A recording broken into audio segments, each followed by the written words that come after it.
Le Vaudou-Tron Puerto Rica à l'Afia honoré, Tiakwekodji accueille les fidèles venus de partout. Yo, Tobo.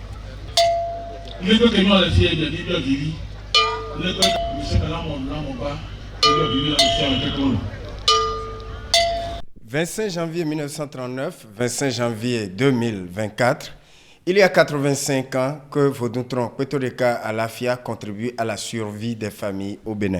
Par cette procession, le fils de Rounogan, Papa Hossou Tchédji I, porté ici dans ce hamac, assure la continuité.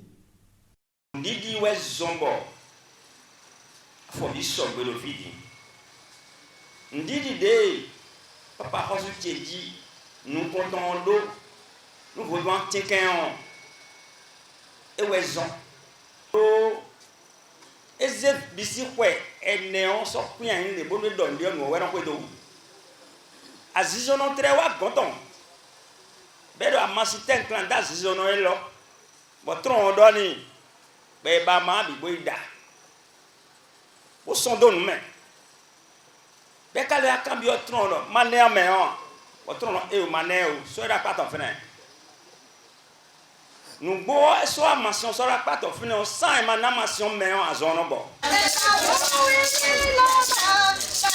La célébration des 25 ans du Vaudou-Tron Puerto Rica à l'Afia est auréolée de consultations de fa, de projections de kola, d'offrandes à l'esprit du lac Toro et de rythme et gougou.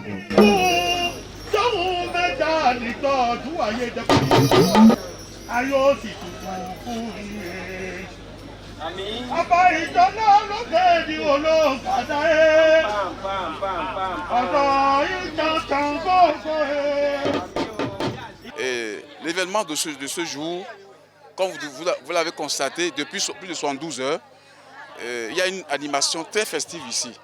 Parce que ça fait 85 ans que notre empereur, celui qu'on appelle Rounogan Tchédji, il a installé la divinité ici à Toronou. Le message que notre général nous a partagé avec nous ce matin, il dit « Ayez la foi en tronc ». Ayez la foi en tronc, c'est-à-dire lorsque vous demandez quelque chose en tronc, dans la rationalité, dans la raison, attendez-vous à ce que ça soit fait. Pendant plusieurs jours, différents rites renforcent la cérémonie. Elle se termine en apothéose par un culte dédié au Vaudou-Tron Puerto Rica à l'Afia.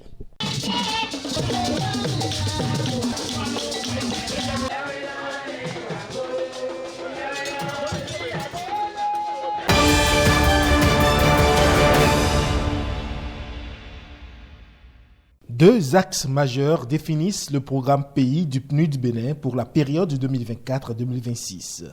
Il s'agit en premier de la résilience, de la croissance durable et de l'emploi, et en second de l'état de droit, de la démocratie, de la gouvernance et de la cohésion. Des interventions qui seront bâties autour de 4 des 5 principes des ODD, à savoir personne, planète, prospérité et partenariat. Le programme se concentrera sur le lien entre l'économie, l'environnement et le climat, en abordant les domaines prioritaires que sont la protection de l'environnement, la résilience au changement climatique et la gestion des ressources naturelles, ainsi que la croissance économique équitable, inclusive, durable et transformatrice, dans le but d'améliorer l'accessibilité, l'inclusion et la transparence, et de réduire l'exposition à la corruption et de rendre les services plus conviviaux pour les clients.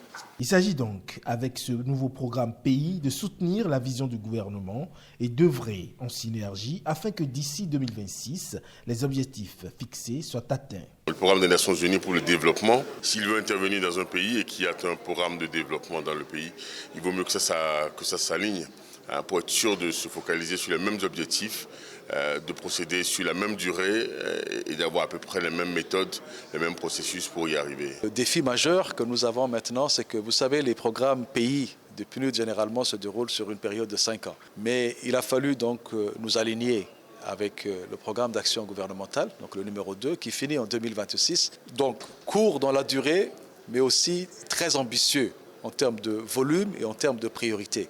Le programme des Nations Unies pour le développement PNUD, à travers son programme pays 2024-2026, entend ainsi poursuivre sa mission, lutter contre l'injustice, la pauvreté, les inégalités et les changements climatiques.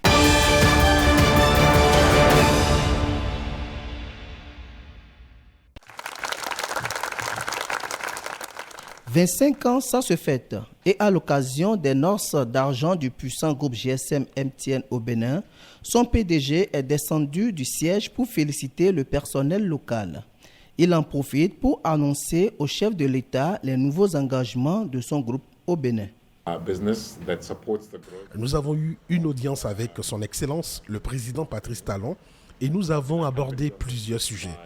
Tout d'abord, notre engagement à investir en permanence dans la construction d'une infrastructure numérique au Bénin, ainsi que dans les services. Le Bénin étant un important marché d'expansion du groupe MTN, ses performances sont régulièrement dopées, telle l'imminence de la connexion 5G.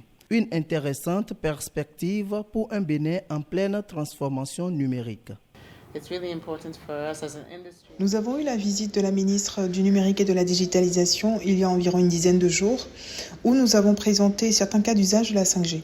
En ce qui concerne le lancement, je pense que la ministre du Numérique et de la Digitalisation a indiqué qu'il est important pour nous en tant qu'industrie de comprendre le rôle que jouera la 5G dans la conduite de l'agenda numérique. Cette deuxième visite de Ralph Mupita au Bénin est pour lui une belle occasion pour remotiver ses troupes ici autour des festivités des 25 ans du groupe.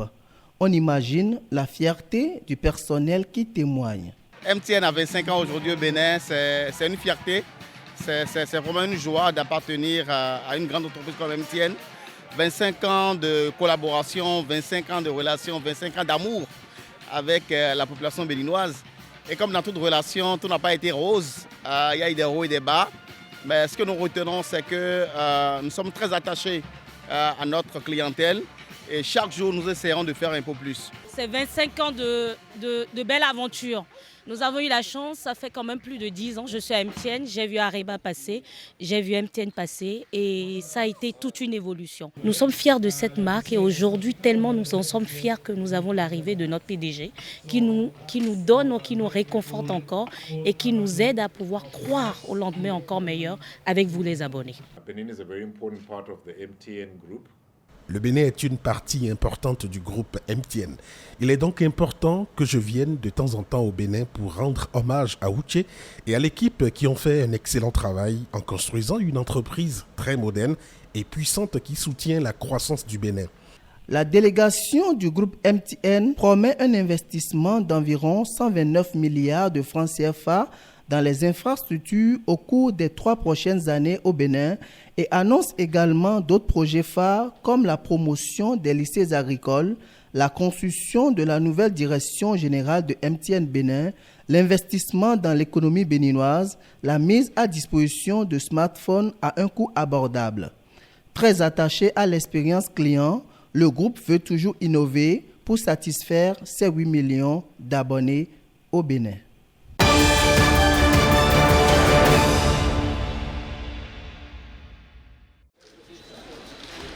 Jour spécial, service spécial à BOA Bénin, Bank of Africa. Abdelmoumin Zampalegré se fait guichetier payeur loin de son bureau de directeur général. 9, 10. Je crois que le compte est bon. Donc ce qu'on va faire, je vous donne une enveloppe. C'est la semaine du client, inaugurée par le top management. Et cette semaine vise à remercier nos clients, qui sont l'essence même de notre existence. Ces 40 ans n'auraient pas pu être réalisés s'il n'y avait pas de clients. Donc nous avons passé 40 ans avec les clients et c'est l'occasion de faire une petite pause, de remercier nos clients, de recueillir aussi leurs opinions sur la qualité des services que nous offrons et d'améliorer les services pour, Inch'Allah, les 40 prochaines années. Aujourd'hui, avec notre clientèle, nous avons une relation dynamique, une relation de partenariat, une relation gagnant-gagnant. Je suis content de voir le DG aujourd'hui me servir lui-même. Je suis très ravi. Ça contribue à faire avancer les choses. C'est dans cette ambiance de gaieté et de convivialité que se déroule la semaine du 29 janvier au 3 février 2024 dans toutes les agences BOA du pays. Ceci pour marquer le 40e anniversaire de la marque Bank of Africa. Nous sommes véritablement satisfaits de nos rapports avec la clientèle. Nous apportons chaque jour que Dieu crée une touche particulière à améliorer la qualité de service. Aujourd'hui, nous avons déployé pas mal d'outils digitaux pour nous mettre en phase avec les évolutions technologiques actuelles. Une grande tombola qui est organisée, avec notamment, nous sommes en pleine période de Cannes, où le vainqueur, tout frais pris en charge, se rendra à Abidjan pour suivre quelques matchs avant de revenir à Cotonou. Donc il y a pas mal d'actions qui sont menées. Je me sens protégée avec la BOA, bien accueillie et bien servie. Je sais que la perfection n'est pas de ce monde et que c'est en améliorant les services que nous serons toujours satisfaits. BOA Bénin, c'est le premier réseau bancaire du pays depuis 1990, avec aujourd'hui plus de 30% d'actifs sur le territoire national, une cinquantaine d'agences et de nombreux distributeurs automatiques de billets.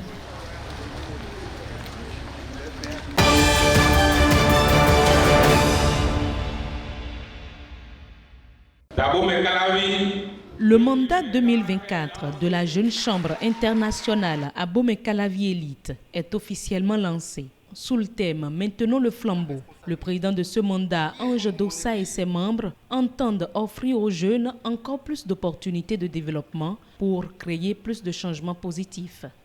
En tant que directrice de ce projet, je ressens une immense joie à voir aboutir cet événement significatif marquant le lancement d'un nouveau mandat.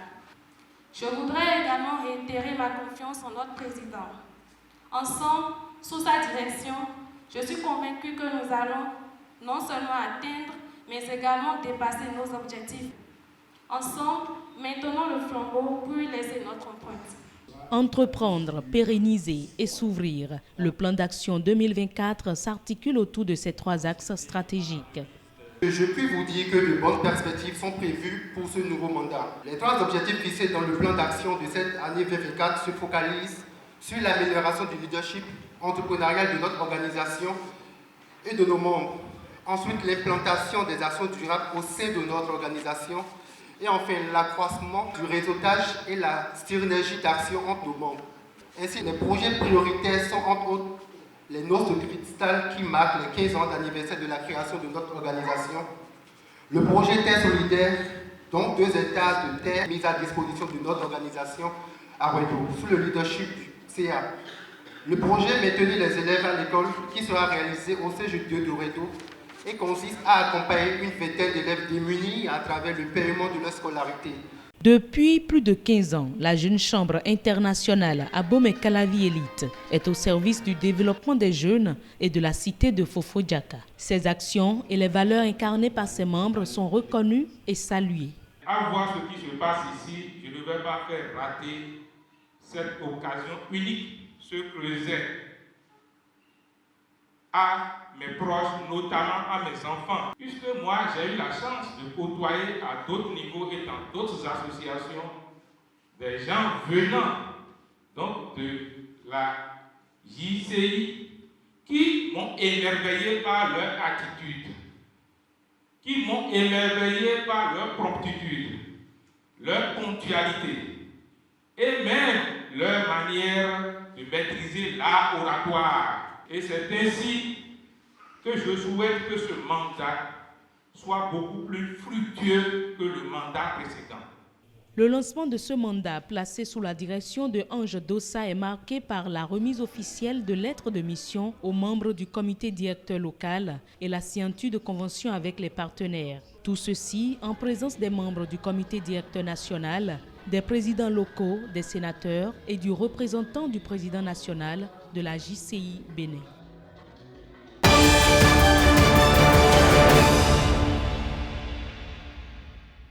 C'est un mouvement associatif régional créé le 3 février 2006. L'Association des communes de l'Atlantique et du littoral s'est donné comme vision principale de fonder un véritable territoire pour ces populations afin d'améliorer leur situation. La CAL, en collaboration avec son partenaire CTPA, a décidé d'organiser à Washington, aux États-Unis, en mars prochain, une conférence économique sur le tourisme et l'investissement. L'objectif, c'est de promouvoir le développement économique du dit secteur dans les communes africaines en général et spécifiquement dans celles de notre pays en attirant des investisseurs de tous horizons. Dans le but d'atteindre sa vision, l'association initie cette soirée de présentation des potentialités touristiques et économiques de ces communes. En prélude à cette conférence qui va se tenir à Washington, l'équipe de l'ACAL a fait une immersion dans toutes les 9 communes pour recenser, répertorier les potentialités touristiques de chaque commune. Nous avons invité d'autres experts, d'autres élus pour recueillir des conseils pour mieux élaborer ce document à présenter aux États-Unis en mars prochain. Tofo est une commune bénie en ce qui concerne tous les produits vivriers. Lorsque nous rentrons dans cette commune, on n'a pas des structures hôtelières, il n'y en a pas. Nous voulons également créer un grand jardin botanique où, au niveau de tout le Bénin, les plantes qu'on ne retrouve pas dans les autres jardins botaniques, ces plantes vont être retrouvées. Abomey-Calavi, Alada, Cotonou, Pomassé, Ouida, Soava, Tofo, Toribo, Sito et Zé sont les 9 communes que regroupe l'Association des communes de l'Atlantique et du littoral.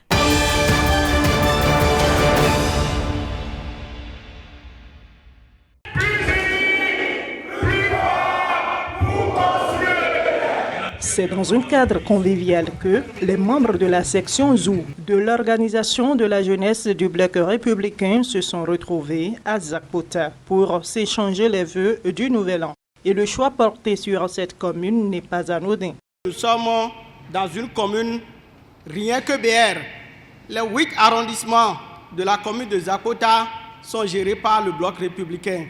Sur les 5 communes, nous avons 3 communes. C'est pourquoi l'OJBR demande humblement à nos honorables députés, à nos maires, à nos cadres du département du Zou d'être encore plus proches de la jeunesse pour que notre parti, le Bloc républicain, le cheval blanc câblé, puisse avoir encore beaucoup plus d'avancées. Je voudrais donc souhaiter nos vœux les meilleurs au président du parti Bloc républicain, le président Abdoulaye Biotchané, et tous ses vice-présidents qui abattent un travail formidable à la tête de notre parti. C'est aussi l'occasion pour les membres du parti de remobiliser la jeunesse. Chers jeunes, chers frères, chères sœurs, jeunes, je puis vous rassurer que les élections communales de 2026 qui viennent, nous devons pouvoir avoir assez de jeunes conseillers, assez de jeunes chefs d'arrondissement. Il y a aussi dans la jeunesse des femmes et c'est le moment pour moi d'inviter toutes les femmes de l'OJBR à s'engager davantage. Faites-vous entendre, faites résonner votre voix partout où besoin sera. Soyez plus engagés afin que nos places soient méritées et non des places de favoritisme. Les responsables du Bloc républicain au niveau du Zou s'engagent à travailler main dans la main pour plus de dynamisme dans le militantisme à la base.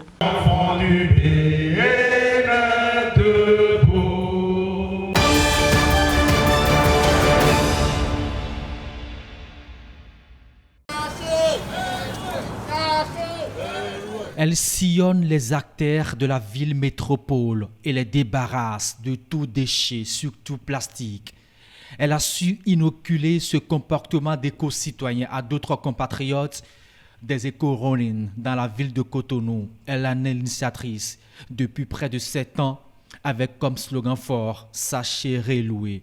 Sandra Idossou, éco-citoyenne pure et dure, une militante dans l'âme, son credo, le bannissement des sachets plastiques, un ensemble de détermination et d'abnégation face aux questions environnementales. Tout ceci lui a valu cette décoration. Sandra Idossou, au nom de la République française, je vous remets ce soir les insignes de chevalier de l'Ordre national du mérite. Aussi, au nom de toute la communauté nationale française, je vous exprime, chère Sandra Idossou, toutes mes félicitations. Une distinction reçue en présence des parents, des proches et amis, des admirateurs de ses œuvres.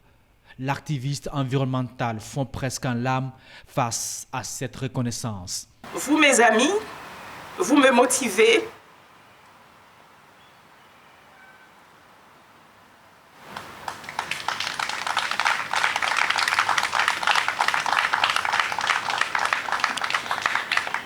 Vous priez pour moi. Cette prestigieuse distinction, elle la dédie à tous les éco-citoyens, tous ceux qui ont cru en elle. M'engager dans des causes pour la préservation de l'environnement n'est que l'une des petites choses que je fais avec un grand dévouement. Elle se compare à ce petit colibri qui veut éteindre le gigantesque feu par de petites gouttes d'eau sur son bec.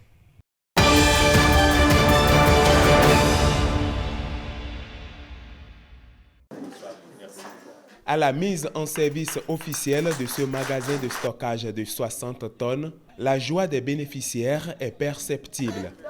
Cet enthousiasme montre que le projet d'adaptation basé sur les écosystèmes a vu juste en termes d'appui à ces productrices de beurre de karité de Nouagou. C'est un magasin multifonction, comme vous l'avez déjà dit dans vos champs. Ce magasin n'est pas seulement pour la production de beurre de karité, mais vous pouvez l'utiliser dans d'autres usages que vous avez cités, sur le soja que vous avez cité, sur haricots que vous avez cité. Je crois que ce magasin vous permet, donc, dans ses fonctionnalités, de répondre à vos besoins. Celui qui fait quelque chose pour les femmes en fait pour toute la famille. À travers le projet PABE, nous avons reçu beaucoup de choses. Je voudrais véritablement remercier le ministre. Pour la phase pilote, le projet accompagne 15 coopératives de diverses manières. PABE vient de doter 5 coopératives de magasins avec un objectif clair, la résilience climatique des communautés. Avec le changement climatique, il faut trouver les moyens nécessaires pour aider la communauté, les coopératives, à stocker leurs matières premières dans les meilleures conditions afin de pouvoir les garder pendant un temps bien défini. Nous avons un sentiment de joie parce que les femmes ont compris qu'elles doivent pouvoir agir en association avec les autres coopératives pour stocker les autres produits vivriers. L'Agence territoriale de développement agricole Pôle 3 veut également jouer sa partition. Elle s'engage pour la réalisation d'un point d'eau et la construction de toilettes sur le site.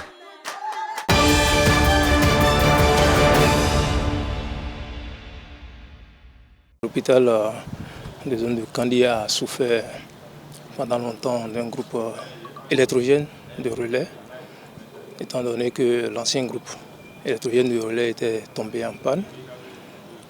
Et ce groupe électrogène de 500 kVA est venu pour combler un grand vide au niveau de l'hôpital de zone de Kandy en matière de l'énergie électrique. Ce n'est qu'une joie à mon niveau et là je profite pour remercier le ministre de la Santé qui en 2023 a trouvé juste de doter les hôpitaux de groupes électrogènes de grande capacité. C'est une réalité aujourd'hui à l'hôpital de zone de Kandy. Et je dis également merci à toutes les autorités des communes de Kandy, Gogoun et Sigbana qui ont aussi mouillé le maillot d'une manière ou d'une autre. Nous prenons déjà les dispositions pour réaliser le socle et l'abri du groupe électrogène. Il y aura aussi un tank de minimum 1000 litres que nous allons mettre à côté. Et nous allons remplir ce tank, étant donné que c'est un groupe qui a son investisseur et qui peut à tout moment commencer par travailler dès qu'il y aura coupure au niveau de l'énergie de la SPE.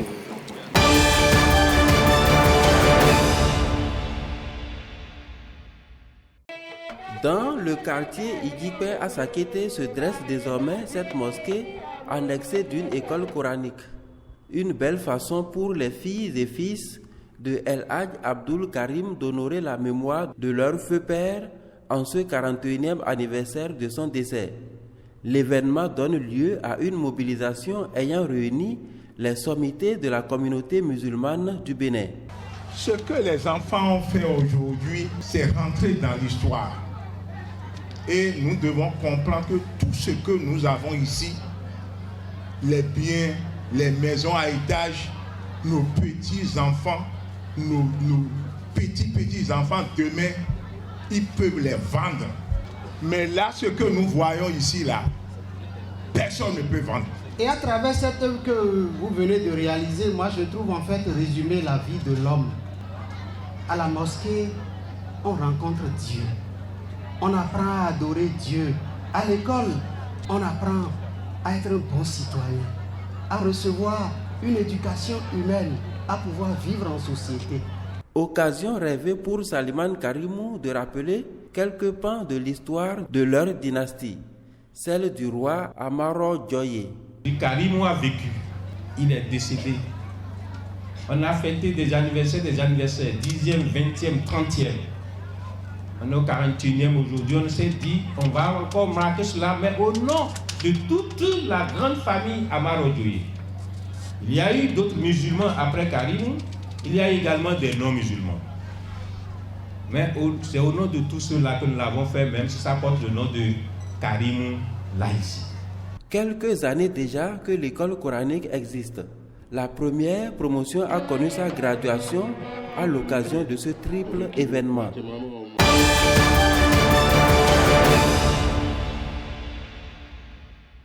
25 ans de vie et d'existence. La Fédération béninoise de Scrabble célèbre ici son jubilé d'argent. 25 ans dans la vie d'une organisation, c'est beaucoup de choses parce qu'il y a eu des péripéties, il y a eu des moments de relâchement, il y a eu des moments de doute.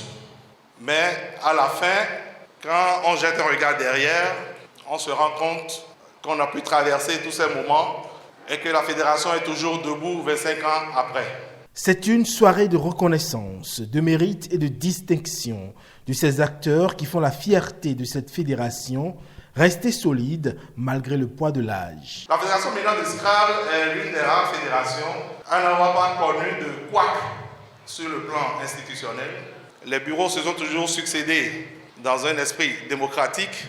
La fédération béninoise de Scrabble est l'une des fédérations ayant connu en 25 ans de vie 2 titres de champion du monde. Et là encore, je ne cite pas les autres titres conquis sur le plan continental.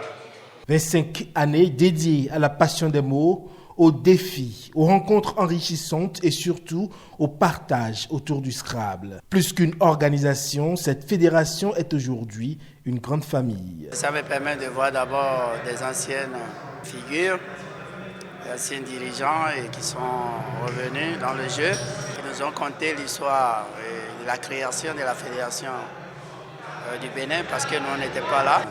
Et c'est vraiment, par rapport à l'évolution, c'est extraordinaire. Ils ont été qui ont rendu belle cette fête. Ce jubilé d'argent est donc un moment unique de célébration des liens créés grâce à la passion commune pour le Scrabble.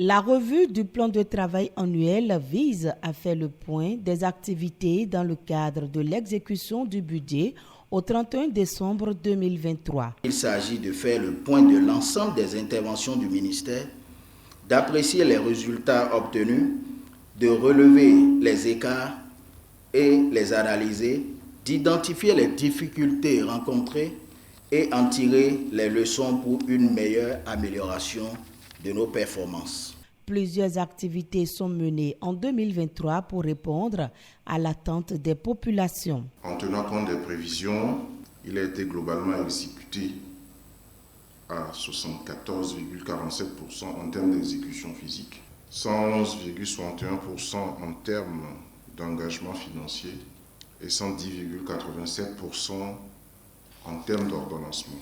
À tout ceci vient s'ajouter l'avancement enregistré sur beaucoup de chantiers de construction d'infrastructures routières et l'aboutissement du processus d'acquisition L'année 2024 qui commence est une année de croisière au cours de laquelle toutes les ressources doivent être mobilisées pour achever la majorité des grands chantiers venus à maturité et démarrer de nouveau afin de combler les attentes de nos concitoyens. L'objectif du ministère du Cadre de vie et des Transports en charge du développement durable est de poursuivre l'amélioration du cadre de vie des Béninois.